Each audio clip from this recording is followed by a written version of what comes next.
check out the background tonight. I'm kind of in my daughter's room. It's really dark. Trying to do a little bit different contrast tonight. I don't know why, just because. Maybe it has something to do with daylight savings time. I don't like daylight savings time. I think it's silly. So I guess this is my way to protest daylight savings time. So how's everyone doing? I hope you had a good week. Personally, I had a couple things this week that you don't like to go through, but they're a part of life. First off, my close friend ended up going to the hospital this week, and he had a scare, a little bit of a situation, which I won't go into detail, but thankfully he was discharged from the hospital today. I was able to see him yesterday, spend a little time with him, and I don't know if you guys do this, but if you have a friend of yours that's going through something, try to be available for them.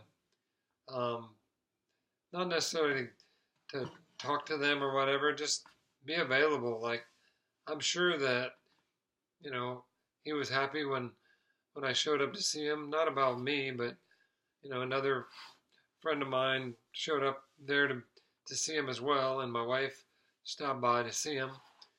And the other thing is we were getting a lot of texts from all the other people that knew what was going on, and that way we could communicate with him directly about how he was doing. And thankfully that God watched over him, and he's home now recovering.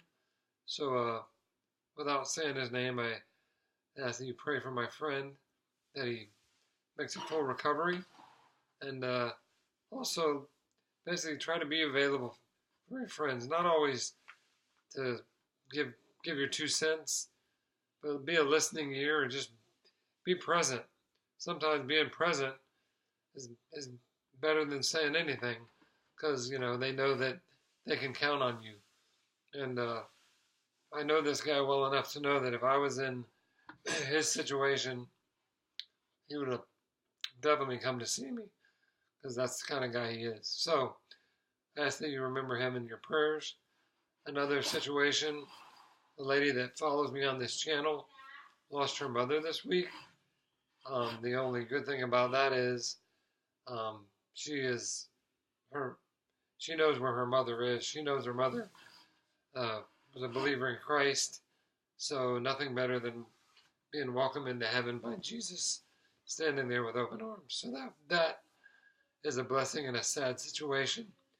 So I won't give her name, but I do ask that you remember this family in your prayers. You don't need to know their name. God knows their name. But pray for comfort for them as well.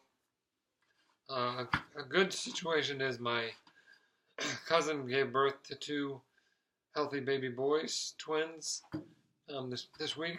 So that's an answer to prayer, because I know that they had struggled with things in the past, but the Lord heard their prayers, because my cousin specifically said she prayed for healthy babies, and she got those babies this week. So once again, an example of how prayer works. So I'm very happy for them. So I guess what I'm saying is, no matter what situation you're going in, whether sad or scary or happy, be involved, be engaged in your friends' lives. Don't be so focused on yourself, but be focused on everyone's life, and be a light in the dark world that we live in.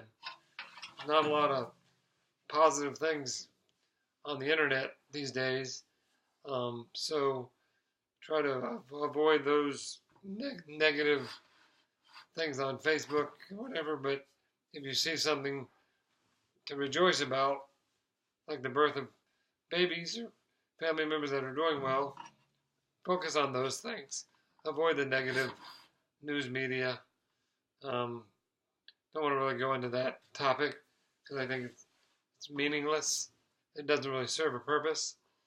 So bottom line is, be available, be positive, believe in yourself, but trust in God to lead you in what direction He wants to send you in your life. Goes a long way to be accessible to your friends and those people that really don't have a lot of friends. You know better than them. Step up, step out, reach out to people that you know are hurting. Um, Trust me, God will bless you. I mean, He may not give you what you want, but He knows your heart. He knows what you're doing. He knows if you're living a life to glorify Him. And in the end, the big picture, you will be blessed because God's grace is a big enough blessing as it is. So that's all I got this week. Hope you like the new format as far as the background. Hope it doesn't scare you or freak you out. Just trying to do something a little different. So let me know what's going on in your life. Let me know what to pray for you about. Don't forget to follow me on my YouTube channel under Eric Cullins. I'd like you to subscribe to that because I think I can reach more people on YouTube than Facebook. But I don't want to put any pressure on you. If you feel the need to do it, I'd appreciate it. Love you. Have a great week. Bye-bye.